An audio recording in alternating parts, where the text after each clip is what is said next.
আমি প্লাস্টিকের যাবতীয় যে কোনো কাজ কাম করি, যেমন বাসার প্লাস্টিকের ফ্রিজের ড্রয়ার টয়ার, তারপরে RFL এর চেয়ার টেয়ার, মানে মোটরসাইকেলের থেকে শুরু করে প্রাইভেটের যে কোনো কাজ আমি করি। যেমন গাড়ির হেডলাইট, ব্যাকলাইট, এগুলো আমি তৈরি করি।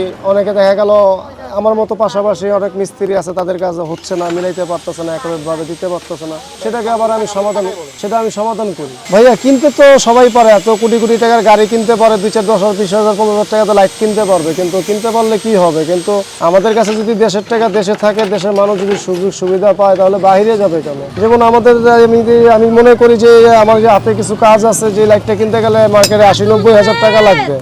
তো 80-90 হাজার টাকা যদি এখন আপনি 5-6 হাজার টাকা সঞ্চয় পান, তাহলে 80-90 হাজার টাকা তো আপনি নষ্ট করবেন না। আর আমিও চাই ওইটাই যেতে আমার দেশের টাকা দেশে থাক। আপনারা কেন অপচয় করবেন? কিছু সঞ্চয় করেন। এটা আমি বর্তমান কাজ করতেছি 6 হাজার টাকা কন্ট্রাক্টে। জি, আবার আগের মতো হবে। এটা ওনারা আরেক জায়গা করছিল, পরিবেক্ষে ভালো হয় নাই, তারা আবার আমার কাছে নিয়ে আসছে।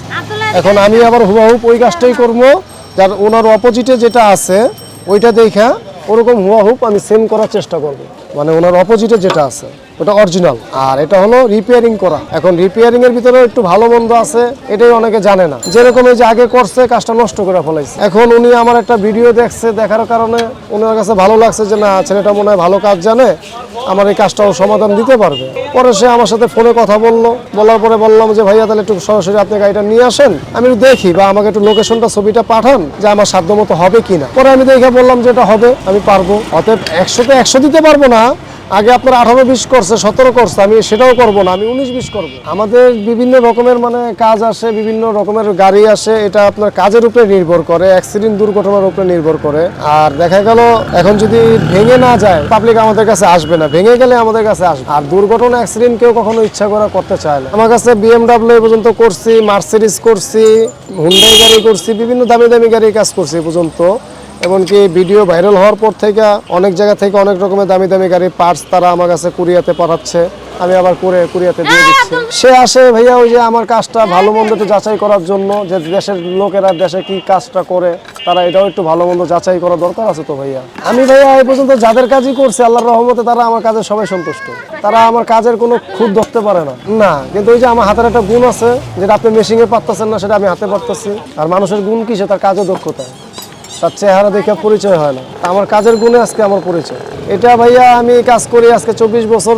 ব্যবসাটা হলো আমার বাবার। উনি প্রায় এই লাইনে মতিল সিটির ভিতরে 30-40 বছর কাজ করে গেছে, এই ব্যবসায় নিয়োজিত। এখন তার ব্যবসাটা আমি ধরে রাখছি, আর আজকে আমি আছি এই লাইনে 24 বছর।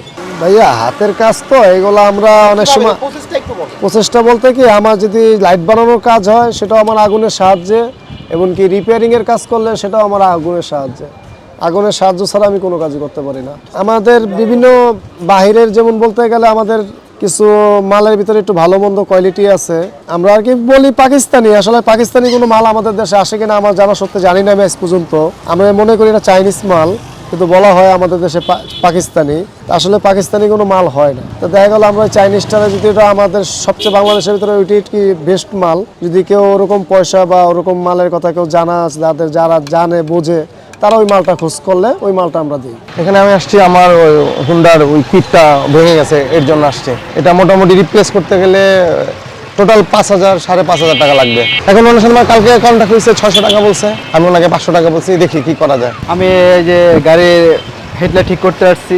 হ্যাঁ, ঠিক মোটামুটি ঠিক পর্যায়ে আর কি, ঠিক হয়ে গেছে গা। হ্যাঁ, নতুন মতন হয়ে গেছে গা। আগে যেমন লাইটে পপুলার যেমন আলো দিত না, তখন এটা চেঞ্জ করতে গেলে প্রায় 3,000-4,000 টাকা লাগতো। সেক্ষেত্রে আমি যদি 1,000 দিয়া মোটামুটি ইনশাল্লাহ নতুন মতন হয়ে গেল। আমার ফেজার ভার্সন 1 এই 3,500-4,000 টাকা লাগে। সেক্ষেত্রে আমি 1,000 টাকা দিয়ে মোটামুটি রিপেয়ারিং করে নতুন মতন হয়ে গেল আর কি।